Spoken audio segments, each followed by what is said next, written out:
अस्सलामुअलैकुम dear students, welcome to our YouTube channel easy short hand. पिछली video में chapter number 4 का पहला टॉपिक हमने क्लियर कर लिया था। उस पहले टॉपिक में 4 वावल थे फर्स्ट प्लेस के। आज का हमारा टॉपिक है सेकंड पोजीशन। नहायत ही इजी टॉपिक है, छोटी सी स्टेटमेंट है और कुछ एग्जांपल के साथ हम समझेंगे। इसको इजी वे में करके समझेंगे, कोई डिफ़िकल्ट बात नहीं है, आसान सी चीज़ है। थोड़ी सी थ्योरी रीड आउट कर लेते हैं। When a second place vowel is the first vowel in a word, the outline is written in second position. That is, the first down stroke or up stroke rests on the line. अब simple ज़बान में हम इसको समझते हैं। ये कहना चाह रहा है, पहले तो हम टॉपिक लिख लेते हैं, सेकंड पोजीशन। घबराना नहीं है, कोई लेंदी टॉपिक नहीं है, छोटा सा टॉपिक है। इजी वे में हम कवर करने लगे हैं इसको। सीधी सी बात है, अगर पहले सेकंड प्लेस का वावल आपके पास आ जाता है किसी स्ट्रोक में और वो स्ट्रोक अगर लेटी हुई हो, लाइक के हो, गे हो, एम हो, एन हो, इस तरह की कोई भी लेटी हुई स्ट्रोक हो, यानी कि एक्स एक्सिस पे हो, तो हम इसको क्या करेंगे, लाइन के ऊपर ले जाएंगे। तब जब सेकंड प्लेस का कोई भी वावल, यानी लॉन्ग वावल ए हो, शॉर्ट वावल ई हो, लॉन्ग वावल ओ और शॉर्ट वावल यू हो, इन चारों वावल्स में से कोई भी वावल अगर एक्स एक्सिस वाली स्ट्रोक के साथ लग जाता है और इस लेटी हुई स्ट्रोक के फ़ौरन बाद अगर कोई वर्टिकल स्ट्रोक आ जाती है, जैसे कि टी, डी, जे, सीधी सीधी स्ट्रोक, स्ट्रेट स्ट्रोक्स, इसमें एफ भी आ गई, वी भी आ गई, तो फिर हमने उसको कैसे रिप्रेजेंट करना है। जस्ट लाइक गेट, इसमें क्या है, पहले गे, उसके बाद ई। अब देखें, गे के बाद ई है सेकंड प्लेस का वावल, और टी, अब गे जो है वो एक्स एक्सिस पे और टी जो है वो स्ट्रेट स्ट्रोक है, तो टी जो होगी वो लाइन पे आएगी। सेकंड प्लेस के 2 रूल थे। पहला रूल ये था कि जो भी स्ट्रोक लिखी जाएगी वो लाइन पे लिखी जाएगी और जो भी वावल लगेगा वो मिडिल ऑफ द स्ट्रोक लगेगा। देखें, जी के बाद ई, वो मैंने मिडिल ऑफ द स्ट्रोक लगाई है, जी के बाद आ रही है, जी के बाद लगाई है हमने, और टी को हमने लाइन पे लिख लिया। तो दोनों रूल हमारे सेकंड प्लेस के क्लियर है। उम्मीद करता हूँ यहाँ तक आपको बात क्लियर हो गई होगी। एक और एग्जांपल के साथ समझते हैं। बस ये ध्यान में रखना है आपने, अगर कोई लेटी हुई स्ट्रोक एक्सिस पे जो स्ट्रोक होती है उसके बाद अगर सेकंड प्लेस का वावल आ जाए और वावल का आने के बाद उसके साथ एक अटैच हो जाए स्ट्रेट स्ट्रोक, वो एफ भी हो सकती है, वी भी हो सकती है, इथ भी हो सकती है, यानी स्ट्रेट हो, वाई एक्सिस पे हो, यूँ समझ लेते हैं। अभी दूसरा एग्जांपल करते हैं, आपको शायद बेहतर क्लियर हो जाए। एक और एग्जांपल ले लेते हैं, जैसे कि अल्फाज है, लफ्ज़ है हमारा इनफ। इनफ, ये आ गई एन। अब एन एक्सेस पे है तो उसको मैंने लाइन के ऊपर लिखा है, और एफ को मैंने लाइन पे लिखा है। तो लाइन पे लिखा है, ऑन द लाइन हो गया, सेकंड प्लेस का ये रूल क्लियर। ई सेकंड प्लेस का वावल है, मैंने सेकंड प्लेस पे लिखा है। इसी तरह जी हमारे पास नेक्स्ट अल्फाज है मंडे। ये आ गया एम ओ, इसके साथ एन, इसके साथ डी। देखें, लास्ट में अगर स्ट्रेट स्ट्रोक नहीं आती तो हमने एम और एन को लाइन पे ही लिखना है। अब एन और एम, के और गे, इस तरह की जो भी स्ट्रोक्स है वो कभी थ्रू द लाइन नहीं जाएगी। इसके साथ सेकंड प्लेस का वावल हो या थर्ड प्लेस का वावल हो, आपने इनको लाइन पे ही लिखना है। ये एक और प्लस पॉइंट आपने नोट कर लेनी है। जो एक्स एक्सिस पे स्ट्रोक्स है उनके साथ अगर सेकंड प्लेस का वावल आ जाए या थर्ड प्लेस का वावल आ जाए, आपने उनको लाइन पे ही लिखना है। अबव द लाइन के लिए हमने फर्स्ट प्लेस का वावल लगाना होता है, वो एक अलग चीज़ हो गई।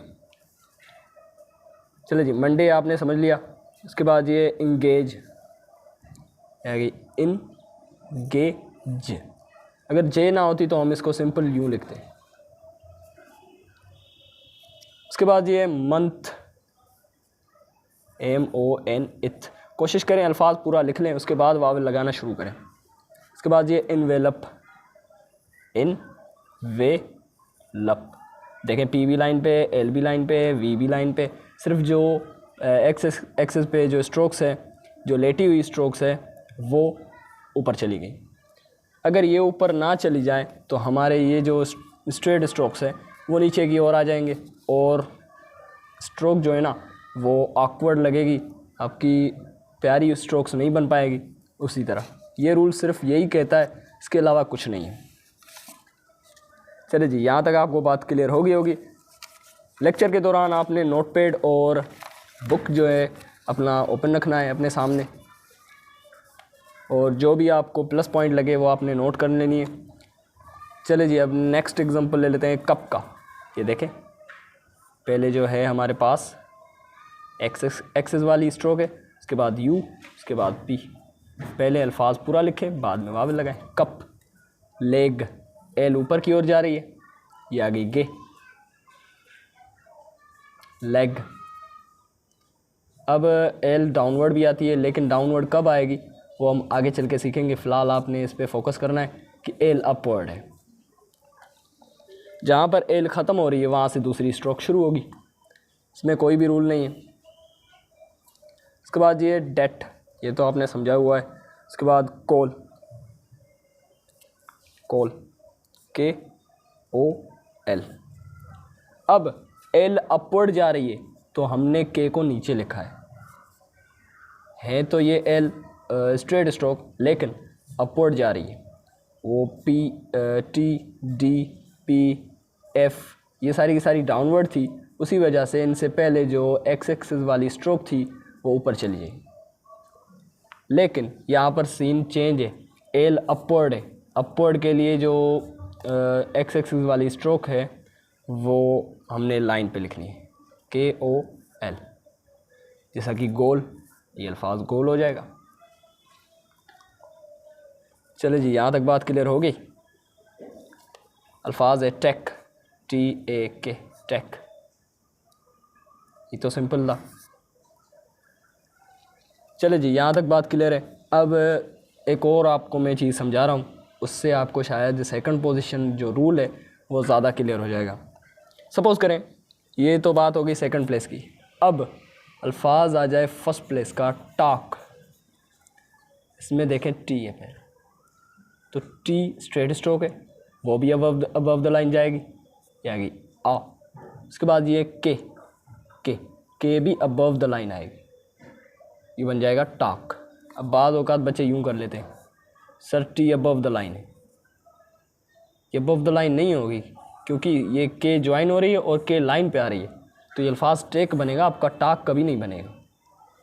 इस चीज़ को आपने ध्यान में रखना है। इसी तरह अल्फाज है कीप, इसमें जो ई है वो थर्ड प्लेस का वावल है। अभी हमने थर्ड प्लेस का वावल सीखा नहीं है, लेकिन आपने जस्ट इसको जहन में रखना है कि अल्फाज कीप कैसे बनेगा। ये देखें, पहले एक्स एक्सिस वाली स्ट्रोक है के, ये देखें के आ गई। अब के तो थ्रू द लाइन नहीं जाएगी, उसके बाद ई को मैं फ़िलहाल यहाँ पे ड्रॉप कर रहा हूँ। पी जो है वो स्ट्रेट स्ट्रोक है, वो सीधी थ्रू द लाइन चली जाएगी। अब ये पी थ्रू द लाइन जा रही है, ये शो कर रही है के को, अल्फाज बन जाएगा कीप। के बाद है ई वावल, यहाँ पे लगा लिया। यहाँ तक बात क्लियर हो गई होगी। कीप, एक और बात समझ लेते हैं इसको। के पी थ्रू द लाइन चली गई, ये पी थ्रू द लाइन चलिए तभी ये पूरा अल्फाज थर्ड पोजीशन पे चला जाएगा। यानी कि आपने कहना है कि इसमें जो वावल लगा है वो थर्ड प्लेस का वावल लगा है। अब ये अल्फाज कब होता था, मैं कुछ इस तरह लिखता, पी लाइन पे। अब के तो थ्रू द लाइन नहीं जाएगी, जाहिर सी बात है, ये एक्स एक्सिस पे स्ट्रोक्स है, एम हो गई, के हो गई, गे होगी, ये सारी की सारी एक्स एक्सिस पे है। चलो जी, यहाँ तक बात क्लियर है। कीप अल्फाज आपने समझ लिया। अभी फ़िलहाल जस्ट आपने जहन में रखना है, जैसे कि अल्फाज आ जाए मैप। अब इसमें ए जो है फर्स्ट प्लेस की है, एम भी ऊपर जाएगी, पी भी ऊपर जाएगी, लाइन पे नहीं लाना आपने, ये मैप पे, मैप नहीं है।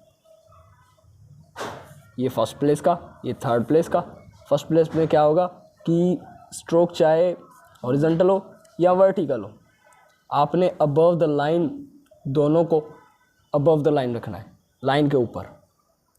अब आ जाए सेकंड प्लेस का रूल, तो आपने क्या करना है, हॉरिजॉन्टल जो लाइन है वो ऊपर की ओर रखनी है, और जो वर्टिकल लाइंस होगी या vertical strokes, straight strokes, P हो गई, एफ हो गई, इस तरह की जो भी स्ट्रोक्स है, या यूँ कहूँ कि डाउनवर्ड स्ट्रोक्स है, वो आपने लाइन पे शो करानी है। अगर ये लाइन पे नहीं होगी, अबव द लाइन होगी, तो फर्स्ट प्लेस का वावल शो किया जाएगा। अगर ये थ्रू द लाइन चली गई तो ये अल्फाज कीप बन जाएगा, जो कि थर्ड प्लेस का अल्फाज बन जाएगा। थर्ड प्लेस में आपने क्या करना है, हॉरिजॉन्टल को थोड़ा सा नीचे लाना है, ताकि जो बाद वाली स्ट्रेट स्ट्रोक है वो थ्रू द लाइन जा सके। इस तरह इस रूल को कहते हैं सेकंड पोजीशन। ये जो रूल देख रहे हैं आपने, सेकंड पोजीशन, इसको आपने बार बार पढ़ना है और समझना है।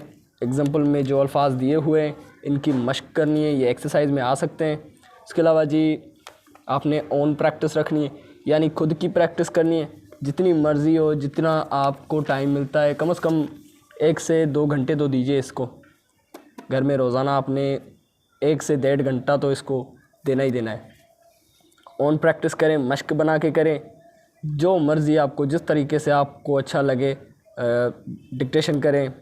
उसके अलावा जी मश्क वगैरह होती है, एक्सरसाइज को बार बार करें। एक एक्सरसाइज को कम से कम 5 मरतबा तो लाजमी करना ही करना है। और यहाँ से शार्ट एंड देख के आपने लॉन्ग एंड करनी है, पीछे से आपने लॉन्ग एंड देख के उनकी जो है शार्ट एंड करनी है। ये देखें सारी लॉन्ग एंड दी हुई है। अगर किसी की वहाँ पर लॉन्ग एंड दी हुई है तो यहाँ पर आपको उसकी शार्ट एंड मिल जाएगी, अपोजिट समझे। ये देखें 34 नंबर एक्सरसाइज की यहाँ पर शार्ट एंड मीन्स कि वहाँ पर लॉन्ग एंड है। अपने दोनों तरीके से करनी है। एक एक्सरसाइज को कम से कम 5 मरतबा तो लाजमी करें, उससे ज़्यादा कर सकते हैं तो बेहतर, तो भी सही है। चले जी, इंशाल्लाह जो नेक्स्ट लेक्चर होगा वो हमारा चैप्टर नंबर 5 होगा, और उसमें हम स्टार्ट करेंगे थर्ड प्लेस वावल। 4 वावल है, मुश्किल बात नहीं है, इंशाल्लाह कवर कर लेंगे। कुछ शॉर्ट फॉर्म्स हैं। इसी तरह आगे चैप्टर 6, चैप्टर 7, टोटल 18 चैप्टर्स है। लेक्चर को ऐसे ही कवर करते रहें। इंशाल्लाह आपने ग्रिप अच्छी रखनी है, प्रैक्टिस अच्छी रखनी है, तभी आप शॉर्ट एंड में महारत हासिल कर सकेंगे। मिलता हूँ मैं आपको एक अगली वीडियो में। वीडियो पसंद आने की सूरत में आपने वीडियो को लाइक करना है, शेयर करना है, और चैनल पे नए हैं तो सब्सक्राइब कर लें। मिलता हूँ मैं आपको एक अगली वीडियो में। तब तक के लिए अल्लाह हाफ़िज़।